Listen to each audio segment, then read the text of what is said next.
long before TikTok, Instagram, or even MySpace, there was Samuel Pepys. Quill in hand, drama in heart, and zero sense of privacy.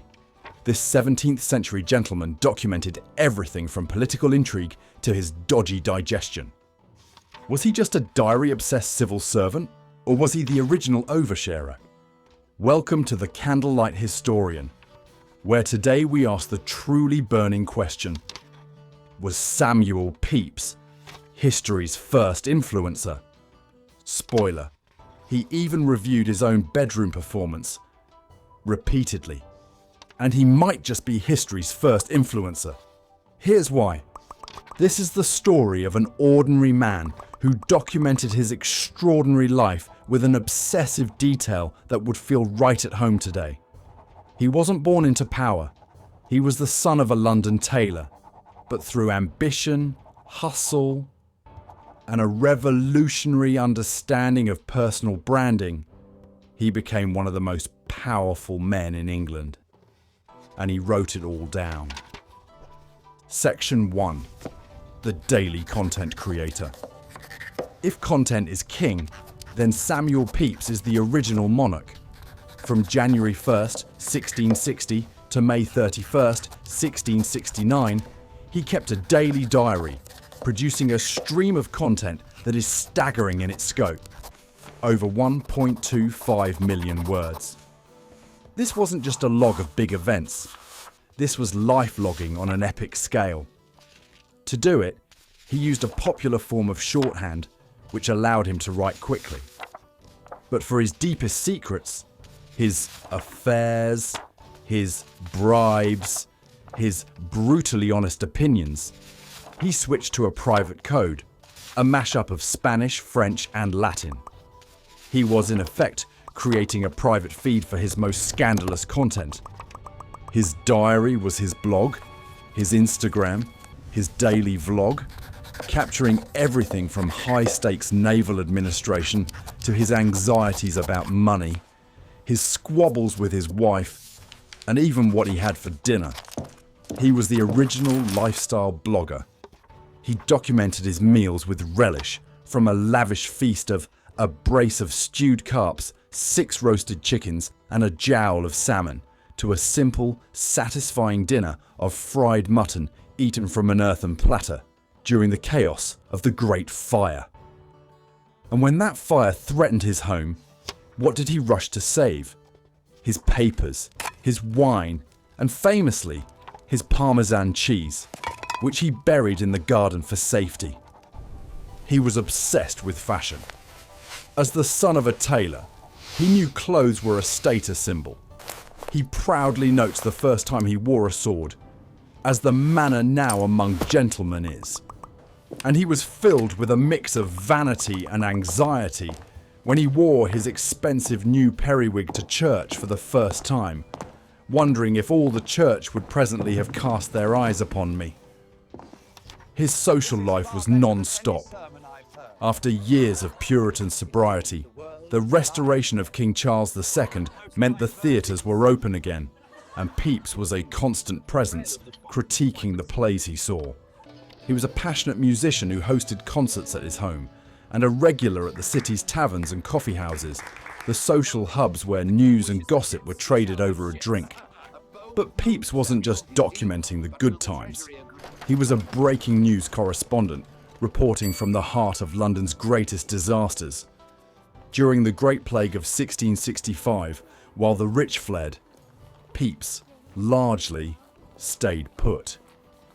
He gives us a terrifying first-hand account. This day, I did in Drury Lane see 2 or 3 houses marked with a red cross upon the doors, and Lord have mercy upon us writ there, which was a sad sight to me. It put me into an ill conception of myself and my smell, so that I was forced to buy some rolled tobacco to smell to and chaw, which took away the apprehension. He compulsively tracked the weekly death tolls, noting with horror when they reached over 7,000 in a single week. He lamented the silence of the city, writing, "Lord, how empty the streets are, and melancholy. Yet, in the same breath, he confessed he'd never lived so merrily as I have done this plague time, a shocking but brutally honest look at the complexities of human survival. A year later, his feed captured the apocalypse. His account of the Great Fire of London is a masterpiece of citizen journalism. He describes being woken at 3 a.m, dismissing it and going back to sleep. Hours later, he's in a boat on the Thames, watching the city burn. Everybody endeavouring to remove their goods, poor people staying in their houses as long as till the very fire touched them. And among other things, the poor pigeons, I perceive, were loth to leave their houses, but hovered about the windows and balconies till they were, some of them burned their wings and fell down. He didn't just watch. He took a boat straight to the palace, gave an intelligence briefing to King Charles II himself, and advised him to start pulling down houses to create fire breaks. Your Majesty, the fire is out of control. We must pull down houses to create fire breaks. It's our only chance. Later that night, watching from across the river, the scale of the tragedy hits him. We saw the fire as only one entire arch of fire from this to the other side the bridge.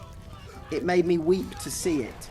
The churches, houses, and all on fire, and flaming at once, and a horrid noise the flames made, and the cracking of houses at their ruins. Section 2. Building his personal brand.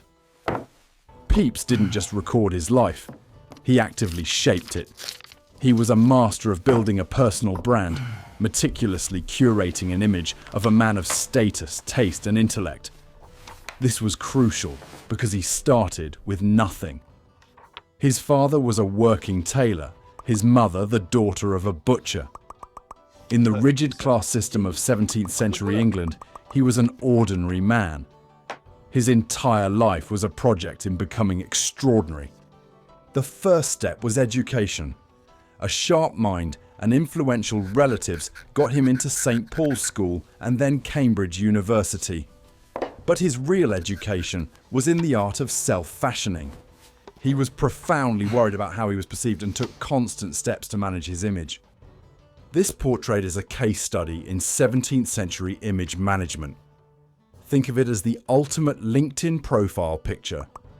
First, he commissioned it himself, after loving the portrait the artist John Hales had painted of his wife. Second, the clothes. That luxurious silk robe. He hired it just for the painting, a deliberate costume to project an image of scholarly ease and wealth. The pose itself was a branding exercise. He complained in his diary that he had to almost break my neck looking over my shoulders, but the dynamic posture showed off the expensive gown and gave him an air of artistic liveliness. But this is the killer detail. The sheet music he's holding? It's his own composition, a song called Beauty Retire. This is a brilliant branding move. He's not just a consumer of culture, he's a creator. It's the 17th century equivalent of an influencer posing with their own merch line. And his brand had substance. He was a passionate musician who played the lute, viol, and recorder, and collected a vast library of musical scores. He was a dedicated theatre patron, a man fully engaged in the cultural rebirth of the Restoration. And he was a serious intellectual. He was elected a Fellow of the prestigious Royal Society, the leading scientific institution of the age, and later became its president. In that role, his name, S. Pepys, P-R-S, for Praeses Asbae, Regalis Societatis, was printed on the title page of one of the most important scientific books ever written, Sir Isaac Newton's Principia Mathematica. He was literally linking his brand to genius. His ultimate brand statement, the magnificent library of 3,000 books he collected, which he had meticulously catalogued and preserved in custom-made bookcases. He knew he was creating a legacy. He was curating his own history. Section 3. Engagement and networking. In the 17th century, your network was your net worth. Advancement wasn't just about what you knew, but who you knew. The system of patronage and personal connection was the original social network, and Pepys was one of its most skilled players. His most important connection was his patron and cousin, Sir Edward Montague, the Earl of Sandwich. Montague gave Pepys his big break, the job of Clerk of the Acts to the Navy Board.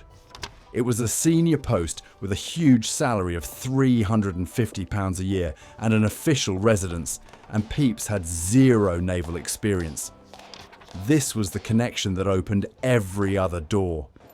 But Pepys didn't just rely on one patron. He built a 360-degree network.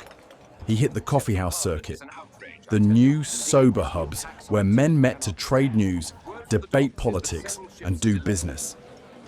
He would go to places like the Turk's Head Coffee House to hear the political debates of the day, gathering intelligence and expanding his circle. He strategically managed his network in all directions. He cultivated his superiors, like the King's brother, the Duke of York. He navigated bitter rivalries with his colleagues at the Navy Board, like Sir William Penn. Pepys's diary is filled with complaints about Penn's incompetence, and in one dark entry, he admits to seducing Penn's daughter as a way to secretly humiliate his rival.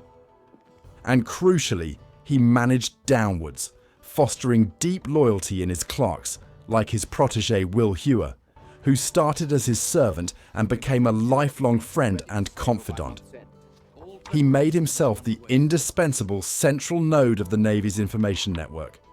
That was the true source of his power. Section 4.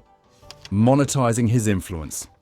For any influencer, the goal is monetization. Pepys was no different. He expertly converted his brand and his network into wealth and power. His career trajectory was meteoric. He started as a clerk, earning just £50 a year. His big break as Clerk of the Acts came with a salary of £350, an official residence, and other benefits. When he got the job, a rival immediately offered him £1,000, nearly 3 times the annual salary, to give it up. Pepys shrewdly refused, knowing the long-term earning potential was far greater. In the 17th century, the line between a gift and a bribe was blurry. Public office was a path to private wealth, and Pepys was a full participant. His diary candidly records the steady stream of gifts he received from naval contractors, often in his own secret code of mixed-up Spanish and French, a sign he knew he was on shaky ground. He justified it by arguing that as long as he still gave the contract to the best supplier, taking a gratuity for his excellent service never hurt the king's interest. But here's the paradox. While profiting from this system, he also became one of the Navy's greatest reformers. He was appalled by the corruption and incompetence around him. He arrived at the Navy Board knowing nothing of the sea, so he taught himself everything, from learning his multiplication tables to studying the price of tar. He worked tirelessly, sometimes from 4 a.m. to midnight, to master every detail of his job. He used that expertise to fight for change. He reformed the victualling system to stop sailors being cheated with mouldy bread and diseased meat. And in 1677, he instituted the first ever formal examinations for lieutenants, trying to replace incompetent political appointees with men of actual skill and experience. His real currency wasn't just connections, it was competence. He was so good at his job, he became indispensable. He was monetizing his own expertise. Section 5. the dark side of fame. But no influencer's story is complete without the scandals, and Pepys's diary, in its brutal honesty, reveals a dark side to his carefully managed brand. The coded sections of his diary don't just hide bribes, they hide his predatory, sexual behaviour. He documents dozens of affairs and sexual encounters, many with women who were not in a position to refuse him, his servants, and the wives and daughters of men who depended on him for their careers. The story of Mrs. Bagwell, the wife of a ship's carpenter, is a shameful tale of coercion. Pepys used his power to pressure her into a sexual relationship in exchange for her husband's promotion.